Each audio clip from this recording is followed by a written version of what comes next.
ఉప ముఖ్యమంత్రి పవన్ కళ్యాణ్ అరుదైన ఘనతను ఖాతాలో వేసుకున్నారు. మార్షల్ ఆర్ట్స్లో ప్రావీణ్యులైన ఆయన ప్రాచీన జపనీస్ కత్తిసాము కళ కెంజుట్సులో అధికారికంగా ప్రవేశం పొంది అంతర్జాతీయ గౌరవాన్ని సాధించారు.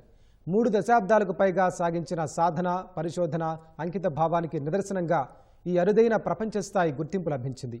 కరాటే, యుద్ధ కళల పట్ల ఆసక్తి కలిగిన పవన్ చెన్నైలో ఉండగానే కఠినమైన శిక్షణతో పాటు నిరంతర సాధన చేశారు.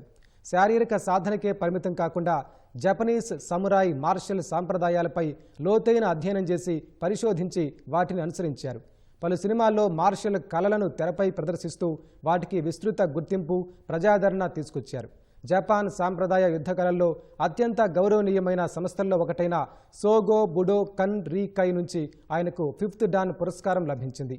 జపాన్ వెలుపల సోకే మురమత్సు సెన్సైలోని టకెడా షింగెన్ క్లాన్లో ప్రవేశం పొందిన తొలి తెలుగు వ్యక్తిగా ఆయన నిలిచారు. గోల్డెన్ డ్రాగన్స్ సంస్థ ద్వారా ఆయనకు టైగర్ ఆఫ్ మార్షల్ ఆర్ట్స్ అనే విశిష్ట బిరుదు అందించారు. ప్రముఖ బుడో నిపుణుడు హాన్షి ప్రొఫెసర్ డాక్టర్ సిద్దిక్ మహ్మూదీ మార్గదర్శకత్వంలో పవన్ కెండోలో సమగ్ర శిక్షణ పొంది ఉన్నత స్థాయి సాంకేతిక నైపుణ్యం పొందారు.